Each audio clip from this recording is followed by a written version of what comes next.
waaw asalaamaaleykum wa rahmatullah mbokki Fass Auditeurs ñu ngi leen di nuyu waa di leen ziar comme ngeen ko waxee woon sànq rek incha allah fas yéene ñëw ci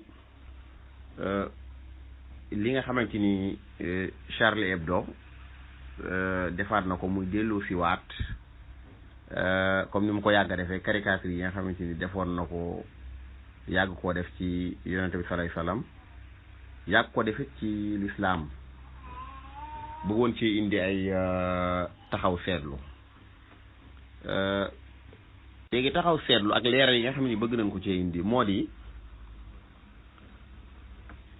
Charlie Hebdo ak sax ñeneen ñu Charlie Hebdo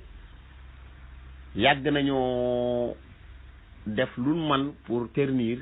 image u l'islam ak it maanaam yàgg nañu liggéey ci yàq deru lislaam ak it yàq deru yonente bi lislaam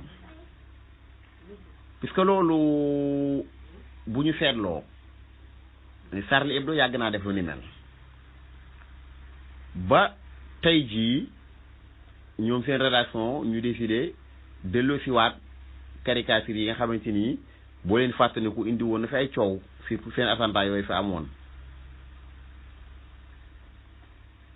léegi pourquoi ñoom Charlie Hebdo ak yeneen kuréel yoo xamante ni dañoo jug di liggéey pour yàq deru lislaam ak yonente bi lislaam loolu faaw ñu xam lu ko waral moo di ni ñi ni tuddee sioniste yi wala juif yi ñoom bi ni dox ci yilif àdduna rawatina ci 1897 bi ñu dajee ci Bâle mooy conférence bi ñu def ci Bâle te Théodore Herzl jiite woon ko dañoo xamoon ni liñ bëgg ñoom sioniste yi juif yi wala lobby maçonnique yi lobby satanique yi mënuñoo yilif àdduna lu dul dañoo nërmeel l'islam waaye mënuñoo yilif àdduna lu dul al umma al islamiyya mooy xeetu yonent bi sallallahu alayhi wasallam dañ koo jël def ko ay dogat li def li ñuy wax balkanisation ci seeni réew waaye xamoon nañ ni mënuñoo yilif l'islam tey daarewul force bi nga xamante ni moo doxoon seen digg ak kilifteef googu ñu bëgg a dox ngir am ko ci àdduna bi ñoom juif yi te moo nekkoon xilaafa islamiya ñu def ci seeni manipulation ak seen mécanisme yi ñu tegoon ba daane xilaafa islamiya bi ñu ko defee ñu wëlbatiku dagg réewi jullit yi ay réewaan def li ñuy def balkanisation réew bu nekk ñu placé fa seeni nit ci réew jullit yu bëri nag laa wax daanaka néewaan réew booy dem boo xamante ni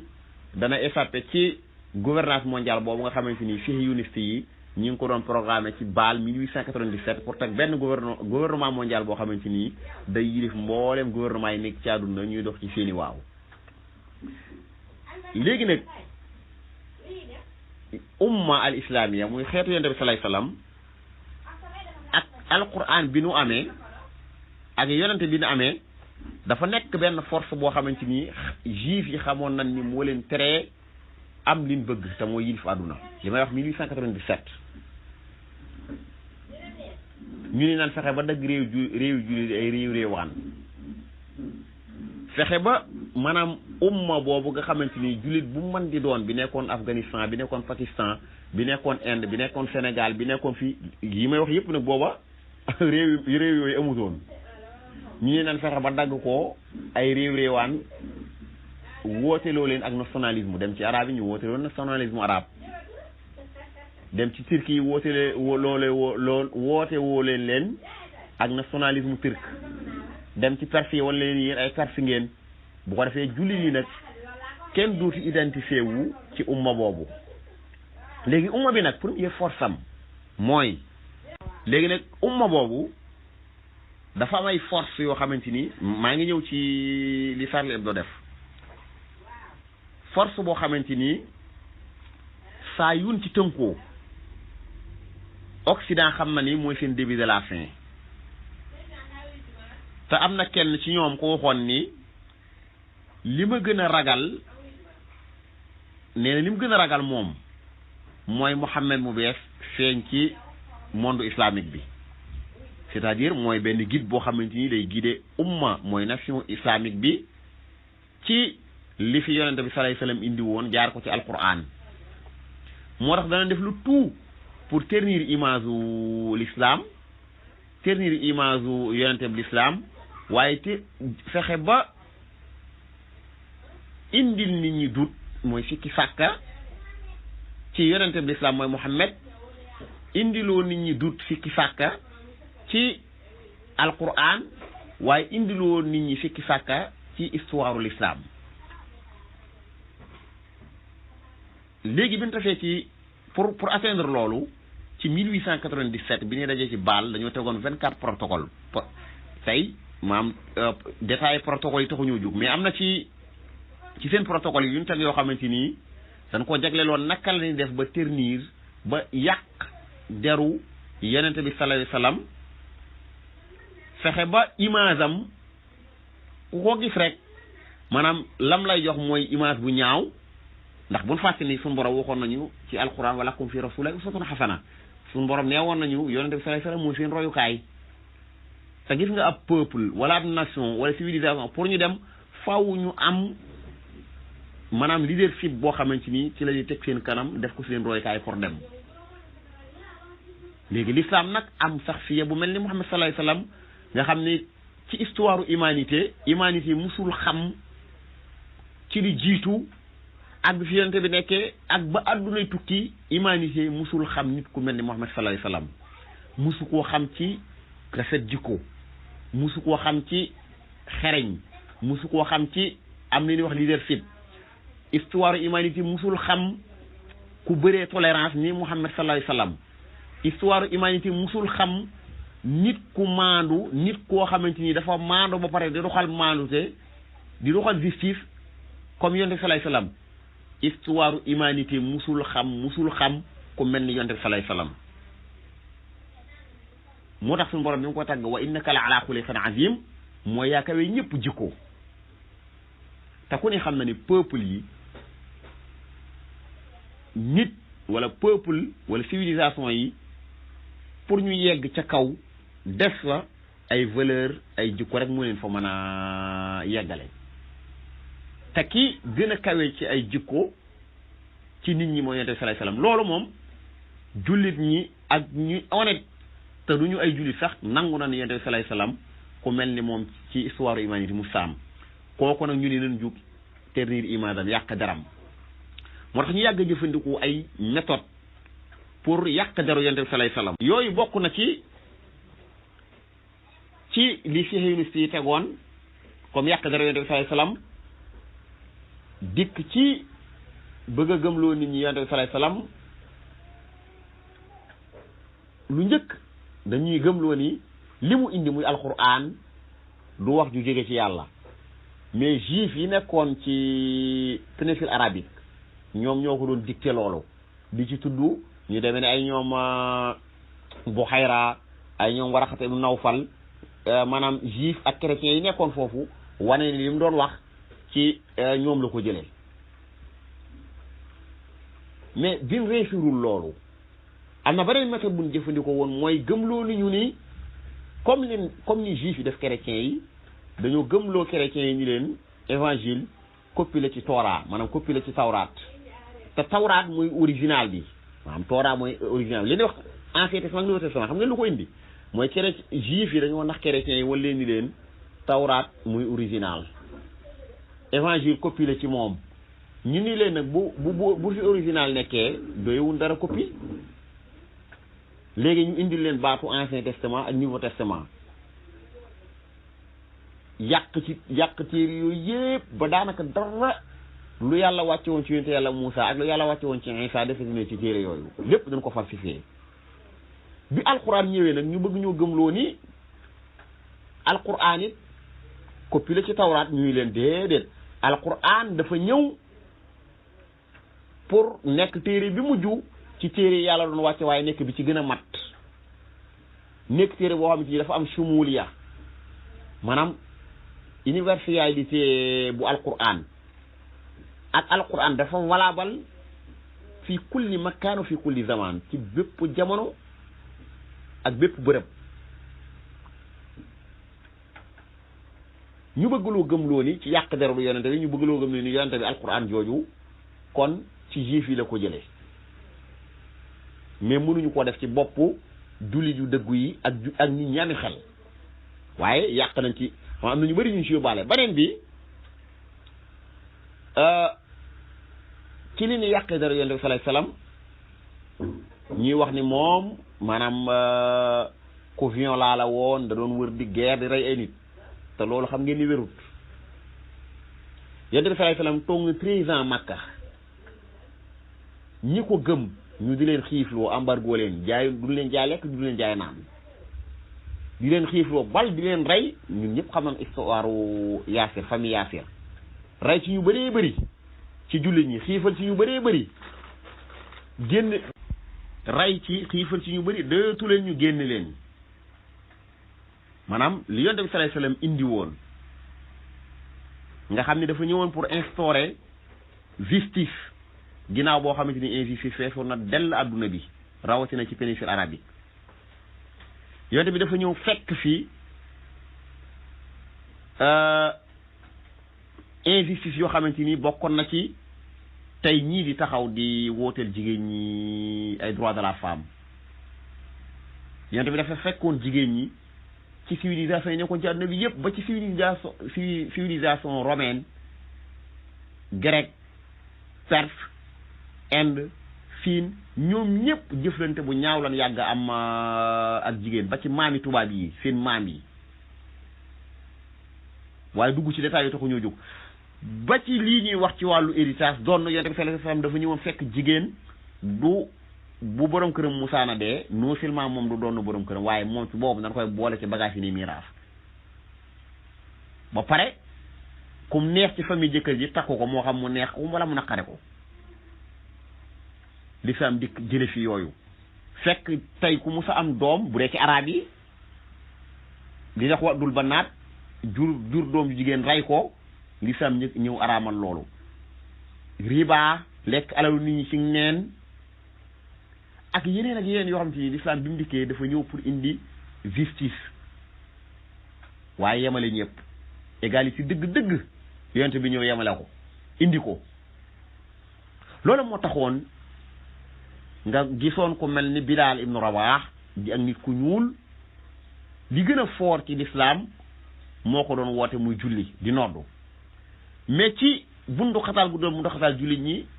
ñu exil ñu bundu xataal leen ba Yonent bi sallallahu alayhi wasallam yërëm leen amul doole jom fa yoo mu yebal leen Abyssinie muy Éthiopie di réew boo xamante ni l'islam fa la njëkk a dugg ginnaaw bi mu jógee Màkka di réewu Afrique di Éthiopie Abyssinie ci temps buur bu doon wax benn buur bu doon wax Asham ibnu Abjar boobu moo nekkoon Najaafi moo nekkoon buur Éthiopie boobu nekkoon buur bu maandu foofoot maa ngi fi profité wax ni africain yi dañu yàgg xam ne dañoo yàgg am ay valeur contrairement li ñu tubaab yi di jéem a gëmloo ak infériorité gi ñu bëgg a gëmloo loolu newul ci ñun pour wan la rek ni yàq dara Yonent bi sallallahu alayhi wasallam bi bundu xataal yi gënee métti mu dem Madina musta takk guerre offensive guerre Yonent bi sallallahu alayhi wasallam guerre yëpp ay guerre défensive la fayu te ñun loi yi adduna bi yëpp yu njëkk yaag yu mujj d'accord nañ ci ni moom bépp peuple bu ni néewal doole am nga droit fayu loolu ñu ñëpp ci d'accord te Yonent bi noonu la doon def ndax toog na Madina 13 ans toog na ko Makka demaan Madinatul Munawwara toog fa ba ñaareelu at soo ko takk xare bi gën a mag ci lislaam muy rasatu Badar nga xam ne maaraka faasila la woon mu def ko ak yéefiri Makka yam ñoo ko fekk si woon fekkiwu leen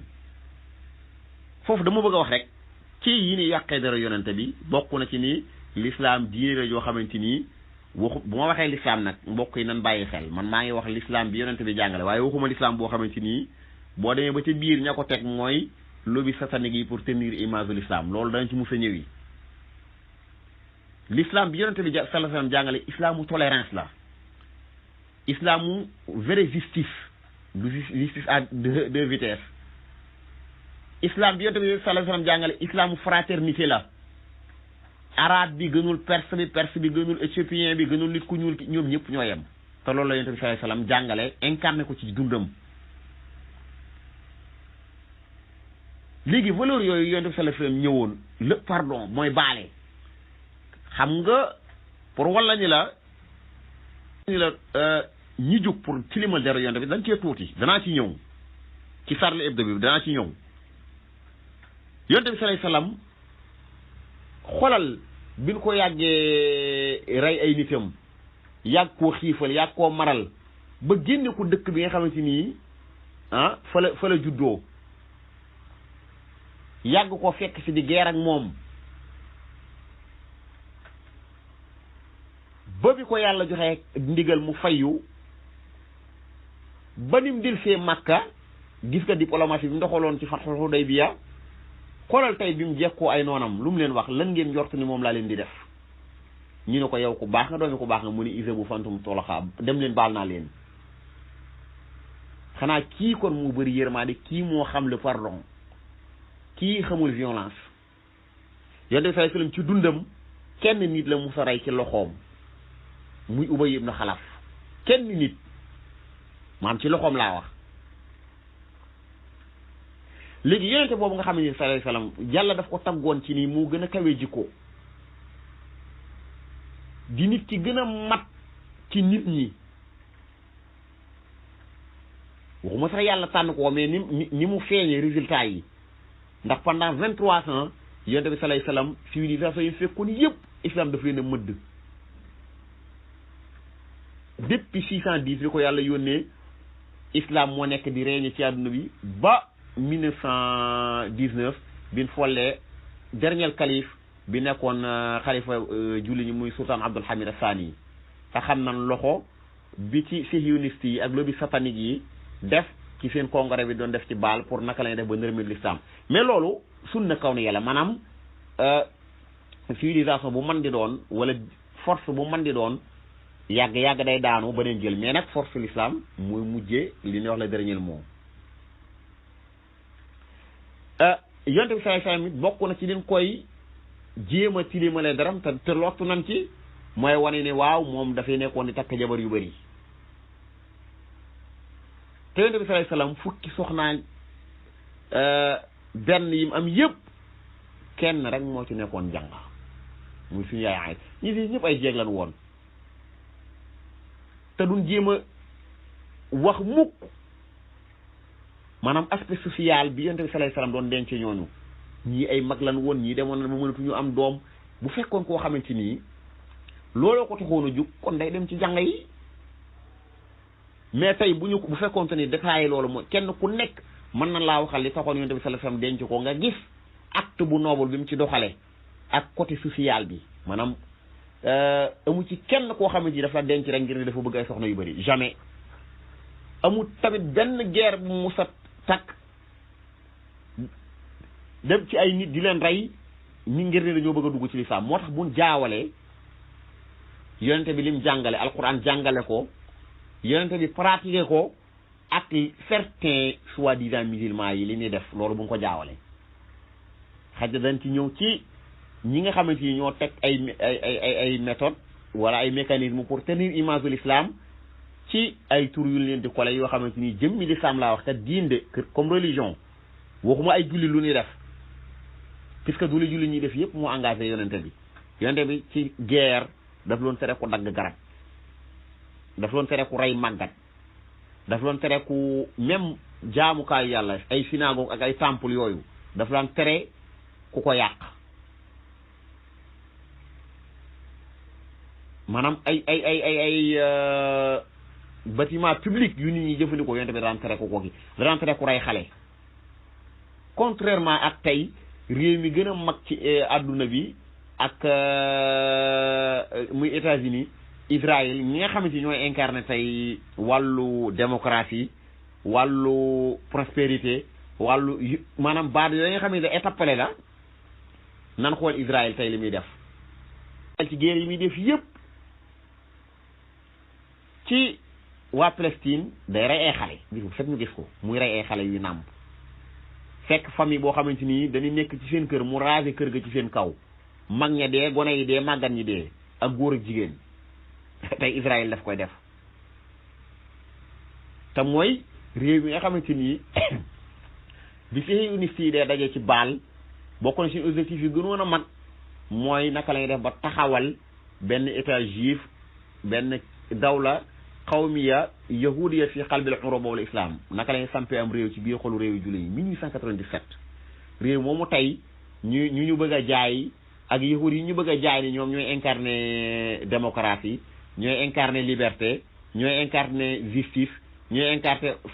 fraternité ñoom ñooy jàpp tey ay xale ay mag ay jigéen di leen rey ci tooñ ci agressé leen ci seen suuf soxna ñoo ko moom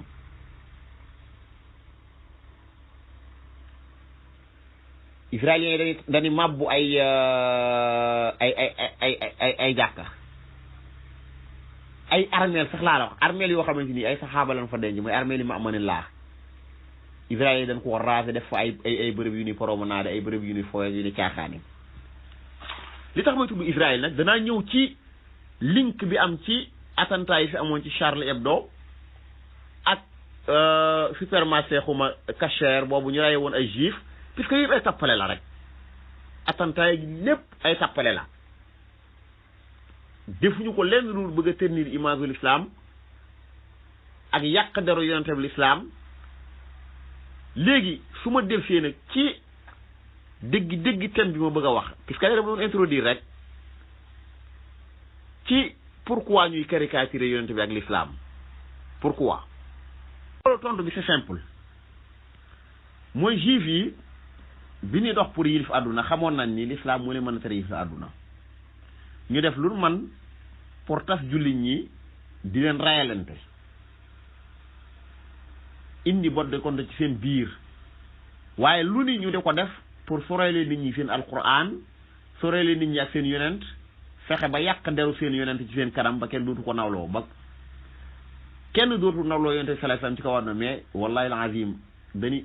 saa yu xëyee ñi ngi liggéey pour fay leeru yàlla gi ma daan ci lot léegi pourquoi ñu ciblé yonent bi mooy benn ñoom juif yi yilif àdduna loolu nangu nan ko actuellement ñoom domination àdduna bi ci seen loxo la nekk mais xam nañ ni benn force moo nekk ci seen kanam boo xamante ni mën naa jeexal seen domination définitivement ci kaw suuf te mooy l'islam ñoom seen jëmmi bopp sax mën naa la indi ñu bari ci ñoom ñoo xamante ni xam nañ loolu parce que juif yëpp ñu am xam-xam lan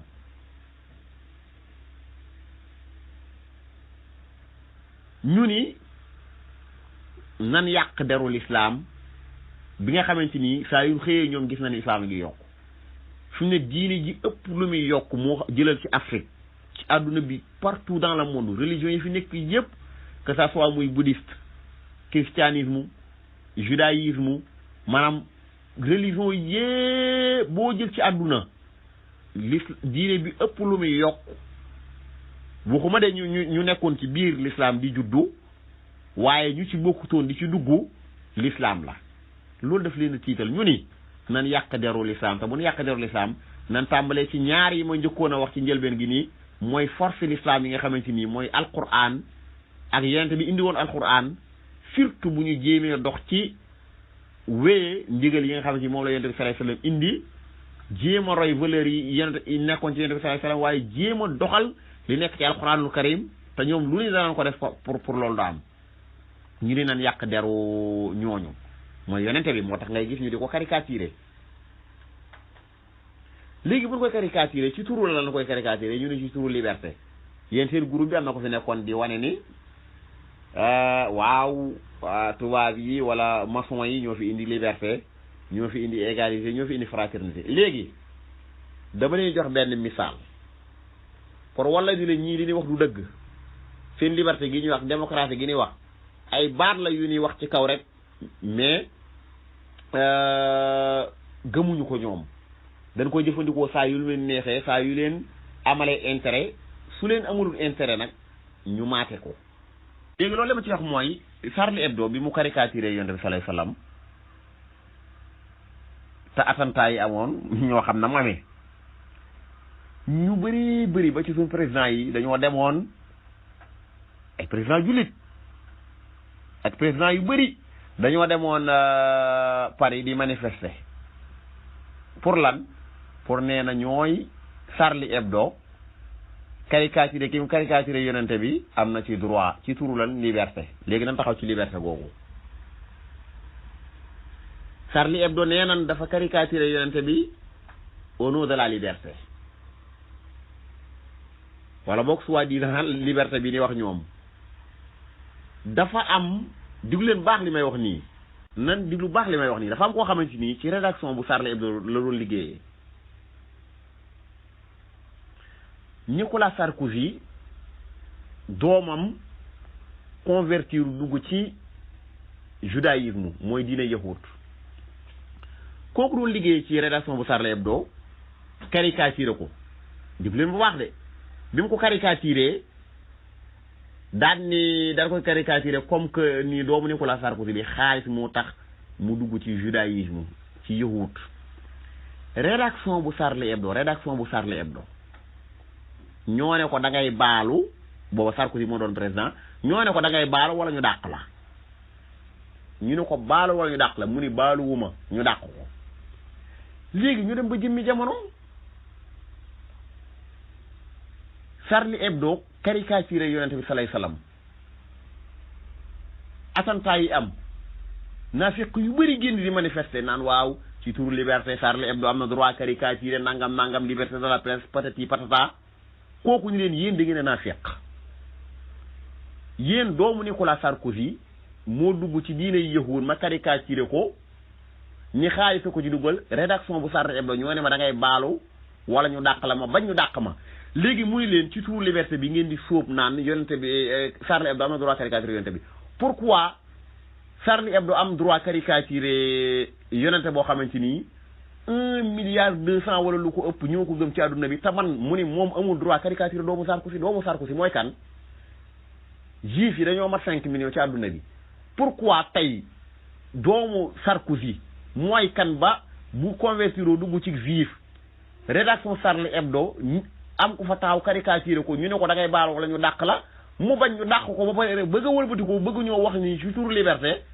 ni Charlie Hebdo am na droit caricature Mohamed léegi ci turu liberté pourquoi kon waa ji amul woon droit caricature doomu Nicolas Sarkozy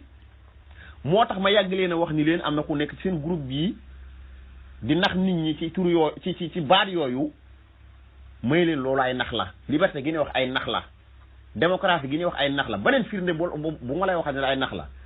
ñoom nee nañ dañoo gëm démocratie Palestine Hamas ñu def ay élection démocratiquement Hamas gagné ñu ne ko yow bu ne wax démocratie yow bokkoo ci du la bàyyi nga gouverner te pourtant démocratiquement la gagné ana démocratie Mohamed Morsi ñu élire ko démocratiquement mu gagné waaye dafa am ay orientation islamiste maanaam ay tawajjuhat islamiyé waxuma islamiste bii nga xamante ni moom la gars yi tuddee di ko lëkkale terrorisme ñu ne ko yow islamiste nga da ngay dellu ci l'islam yow amoo droit doon président ñu indi am fii mu kuuri saako tey xoolal réew yi nga xamante ni ñoom la ñu ëpp lu États-Unis di jëflante la États-Unis nga xamante ni mooy réewu maçon mi gën a mag di ñu jaay liberté gu forox tey réewi arab yi nga xam ne yëpp ci waawam la ni wéy ban réew moo ci réew démocratie Arabie Saoudite moom démocratie moom tur rek lañ ci am te pourtant Trump tukki bi mu njëkk a réserver ci àdduna bi bi mu toogee Arabie Saoudite la ko def réew mi ëpp lu États-Unis di dimbali ginnaaw Israël Égypte la te Égypte ak démocratie moo tax dañ ñuy nax ci ay baat ma del si kon ci turu liberté bu fekkente ni ci turu liberté nit amul droit caricature doomu Nicolas Sarkozy bu dugg ci ak judaïsme ngir xaalis pourquoi nag ci turu liberté ñu ni am nañ droit caricature Mohamed xoola googu naafeq beneen naafeq bi ci wan la ni la tubaab yi toujours day wane ni ñoom dañuy dox ci liberté dañuy dox ci égalité dañuy dox ci fraternité léegi ma joxe beneen misaal tey li ñuy wax holocauste mooy albaxraqa an naafiya wala boog juif yi nga xamante ni da leen déporté woon am ñun ci rey certes rey gi ma leeral leen ni rey gi am na ay juif yu rey mais ñooñu ñu rey seen mbokki juif yi ñoo leen sacrifié li ma leen di wax lu leer la danaa mos a ñëw ci ay détails ci yooyu yëpp mais dama bëgg a joxe rek ay misaal yu concret ndax ci 1897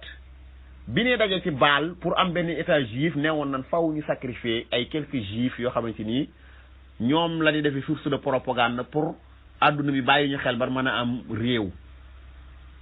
ñu ngi fàttali ko la promesse de Belfort di diggee boo xamante ni wax du man laa yem li la ma lay fex mooy kii diggee muy Belfort fi mu diggee moomu ko suuf si mu diggee woon ne dana ko joxe moomu ko ñi mu ko diggee woon ko loolu dana ci ñëw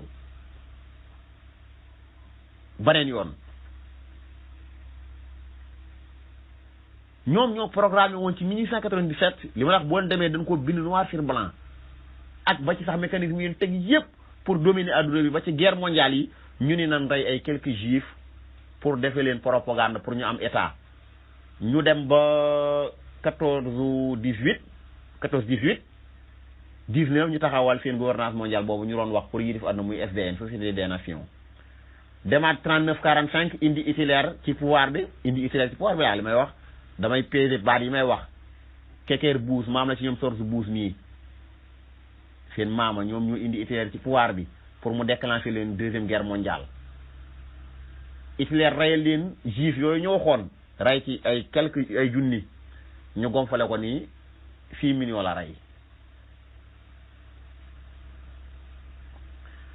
France maa ngi leen koy wax ak dëkk àdduna bi yu bëri kenn ñëwewu fa taxaw critiquer ouvertement Holocauste mooy juif yooyu ñu reporté woon rey leen lim bi ku ko wàññi am na loi bu réew yooyu prévoir pour ñu tëj la France ne am na ku nekk ci groupe bi France la nekk moom yi may wax ni ci ñu koy jaay la bokk te dara wéru ci moom ñemewul a taxaw critiquer ouvertement juif yi wala Holocauste wala mu wàññi lim bi wax ni ñoom moom la leen reyaloon mu wàññi ko bu ko defee loi yu France daf koy tëj xoolal googu naa fekk tey juif yi ñooy ñan ba tey fii benn partie ci seen histoire boo xam ne ñoom ñoo ko falsifié gonfale ko nit amul droit wax ca nit amul droit caricaturer ko tan ni nit am na droit caricaturer Mohammed xoolal googu naa fekk léegi kay su fekkente ni ci turu liberté rek nit fu amee droit caricaturer Mohammed mais nit am na droit caricaturer juif yi pourquoi mayuñ ko caricaturer juif yi puisque même yi maanaam yirif gi juif yi yirif àdduna dafa leer yirif président àdduna bi dafa leer yirif buuri àdduna bi dafa leer mais nag toujours dañ ñuy nax ci ay baat moo tax may leen Charlie Hebdo lii muy def dañuy sonal seen bopp xam naa maa ngi waaj a daane waaye gis nga yonent bi sallallahu alayhi wasallam caricature ko terewul toujours nit ñi di ko gën a bëgg saa yu xëyee ñoom yii ay études la yoo xamante ni ku ni mën nga koo gëstu tur wi ëpp ci àdduna bi ñu di ko tuddee doom mooy Mohammed li may wax nii bul foog ni réew yi jullit yi la de demal Angleterre demal France demal partout dans le monde foo dem ci àdduna bi doom yi judd ci àdduna bi ñu leen di tudde ay tur wi ci ëpp wuñ koy tudde mooy Muhammad sallallahu alayhi wasallam te ñu koy tudde yemun rek ci tudde ko ngir ne dañuy tudde Muhammad parce que dañoo xam ne Muhammad mooy nit ki gën a mat ci nit ñi xam na ni Muhammad sallallahu alayhi wasallam ak li mu indi suñ ko doxalee mooy solution ci àdduna bi te bu boobaa lii juif yi di def ci àdduna bi mooy injustice gi ñuy doxal tappale yi ñuy doxal ak rey gi ni rey nit ñi ci neen ci ay guerre ci ay virus yooyu xam naa danaa ci mosu ñu tax dégg naa mbokk mu ci doon wax la léegi am na rapport bu Oxfam génne woon nee na États-Unis depuis bi ñu ko créé ba 2012 li ñu tuddee ad-duwal an-nuraaniya mooy réew yi nga xamante ni lobby satanique yi ñoo fa nekk te man ci tuddee réew yu bëree bëri rey nañ 1,3 milliard personnes d'une manière directe wala indirecte ñii dañ leen rey ci ay guerre yoo xamante ni dañ ci tiré ay bénéfice seen groupe armement mondial yi fekk ñaar comme Corée du Nord Corée du Sud ma jël benn misaal ñu boole leen ñuy guerre ñuy jaay kii arme di jaay kii arme pour tirer bénéfice wala fekk ay réew ñu taal fa ay rébellion boole leen ñuy guerre ñuy jaay kii arme di jaay kii arme pour tirer ci bénéfice wala ñu créer ay feebar yoo xamante ni seen groupe pharmaceutique mondial yi lobby pharmaceutique mondial yi ñoo koy créer ba pare ñi ciy def seen yu néew si ñoom bénéfice bi ñu tiré ci garab gi leen di jaay ak vaccin yi moom lañ ciy di jënti ñii tey ñoo taxaw naan dañuy caricature yonente bi mais dañ cee tuuti puisque li leen tiital mooy xam nañ ni l'islam day dem xam nga loolu moom waxu yàlla la tey réalité la ci terrain bi li muy wane que ni l'islam waxuma état bi mu amee woon état bi moom daanu na depuis 1919 mais force l'islam comme religion ak gëm gi ko nit ñi gëm pas-pas biñ ci am ba ilaa yawmi diin da yokku malgré nag façon xeex bu nekk ñi ngi ko koy xeex malgré ñi ngi jël ay nit yoo xamante ni ñii Omar lan tudd ñii Salman lan tudd ñii Ousseynou lan tudd ñii ay Touré julli lan yore yoo xam ne ñoo leen di jàppale ci yàq deru lislaam googu mais xasaara perte rek ngeen di def leeru lislaam gi day jolli ba ilaa yawmi diin kooku yàlla moo ko garanti te ñoom gis nga vrai juif yi nga xam ne yàlla may na leen xam-xam ñoom xam nañ li may wax xam nañ ni tôt ou tard l'islam force bi mu amee woon dana teguwaat ci loxoom xisbullah bi nga xamante ni yàlla garanti na ni humul muflihun xisbullah bi nga xam ne yàlla wax na ni humul ghalibun xisbu saytaan même ni ñoom ci lan bokk ak ñi leen di défendre ak fu mun mën a tudd suñu borom wax na ni humul xaasirun loolu moo tax dun dañ mukk di caricaturer ternir image u l'islam yàq deru l'islam yàq deru yonente bu l'islam ci di ko caricature yoo xamante ni amul benn sens puisque nit ñi dañuy gën a bëgg yonente bi nit ñi dañuy gën a attaché wu ci yonente bi mais lu ne danañ ko def ñoom danañ ko def pour jéem a yàq deru yonente bi sallallahu alayhi wasallam fexe ba écarter ndaw ñi ak seenu yonente waaye fexe ba écarter ndaw ñi ak seeni ulama puisque loolu maa ngi wax si Adama danaa musa ñëwi ci les protocoles des translations contenu bi détail par détail 24 protocoles yi benn bu nekk yéen objectif lañ ci visé woon ak seen objectif yooyu ndax atteindre wala atteindre nañ ci lu bëree bëri puisque adduna bi ni muy doxee moom gëstukat yëpp nangu nañ ni seen protocole yi ñu tegoon ci 1897 ci protocole yooyu la adduna bi nekk di dox loolu réalité la waaye ci daanu lañ jëm waaye yonent bi sallallahu alayhi wasallam ñu xam ni lu ne ñoom danañ ko jéem ci yàq deram méthode bu nekk dañ ko fi jaar Salman Rushdie bin ko fi indee mu bind téeréem boobu doon wax ci ay seytaaniya bi noppee ñu defal ko jox ko xaalis def koy interview yu dul jeex ci seen média yi pour yàq dara yonente bi noonu lañ ko defee woon ak Omar Sankharé mi nekkoon Sénégal noonu lañ ko defee ci ay booy yoo xamante ni ñu ngi ci réseaux sociaux yi nekk ñu active di def apologie à la franc-maçonnerie gi nga xamante ni juif yi ñoo nekk ci ginnaaw ñoo ko sas di la wan ni la yonente bi am njàngaleem l'islam am njàngaleem day tardé nit ñooñu nag faaw ñu démasqué leen kon li ma bëgg a wax dëgg xañ na danaan